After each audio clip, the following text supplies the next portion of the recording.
हे दोस्तों, आज मैं आपको बताऊंगा एक की रीजन क्यों कुछ ही लोग बहुत अमीर बन पाते हैं और क्यों ज्यादातर लोग गरीब या फिर मिडिल क्लास रह जाते हैं। रॉबर्ट नाम का एक लड़का था जिसके दो बाप थे।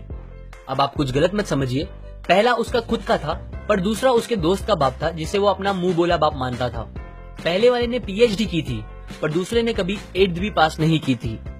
दोनों बहुत ही स्मार्ट और हार्डवर्किंग थे पर दोनों की सोच बहुत ही अलग थी और दोनों रॉबर्ट को अलग अलग बातें सिखाते थे। पहला बाप बोलता था कि पैसा सारे फसाद की जड़ है, पर दूसरा बोलता था कि पैसा ना होना सारे फसाद की जड़ है।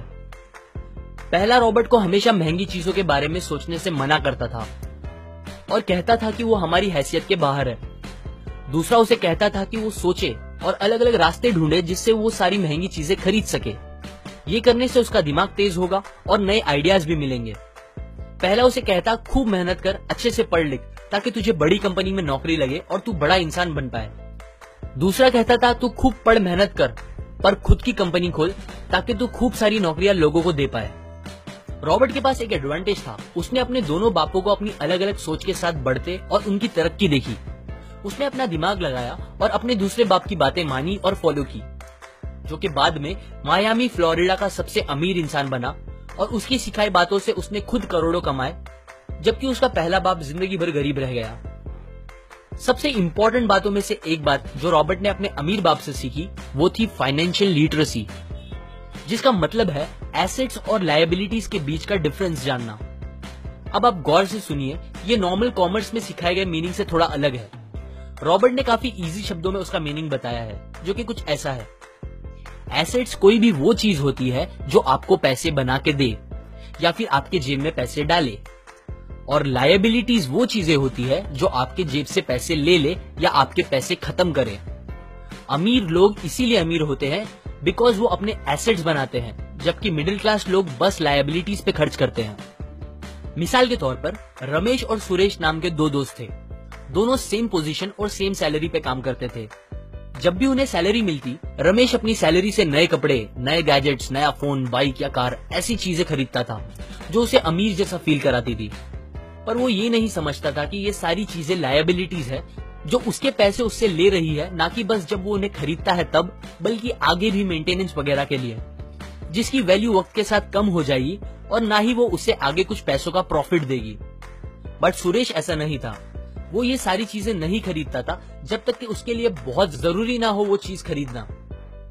वो पैसे जमा करता था और एसेट्स पे खर्च करता था, जैसे कि स्टॉक्स, बॉन्ड्स, रियल एस्टेट, अपनी खुद की स्किल्स बढ़ाने के लिए या कुछ सीखने के लिए जो उसे आगे और पैसे बना के दे। 2 साल बाद सुरेश करोड़पति बन गया, जबकि रमेश वैसे का वैसा अपनी कम सैलरी को कोसता रह गया और कहता था कम सैलरी उसके मिडिल क्लास होने का रीजन है।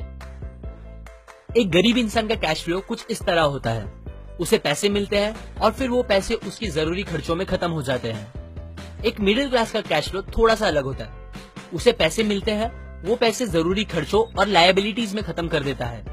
इसीलिए मिडिल क्लास और गरीब में ज्यादा फर्क नहीं है। मोस्टली मिडिल क्लास लोगों को लगता है उनका घर उनका एसेट है, पर ऐसा नहीं है।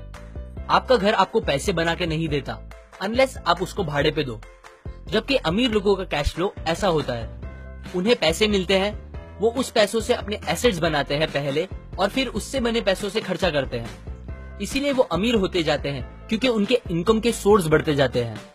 अगर आपको अमीर बनना है तो ये बात याद रखिए अच्छे से।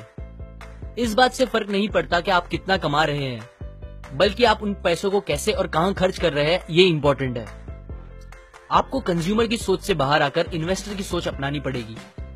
लोग कंप्लेन करते हैं उनकी खराब कंडीशन का रीजन उनकी कम सैलरी है और सैलरी बढ़ेगी तो वो आराम से रहेंगे, पर प्रॉब्लम ये है कि इनकम बढ़ने के बाद लोगों के खर्चे ज्यादा बढ़ जाते हैं, क्योंकि ज्यादा पैसे ज्यादा अच्छी चीजें खरीदने पे मजबूर करता है, जैसे कि एक बेहतर फोन, कार, घर, जो कि सब फिर से बस लायबिलिटीज है जो आपको कभी अमीर बनने नहीं देगी।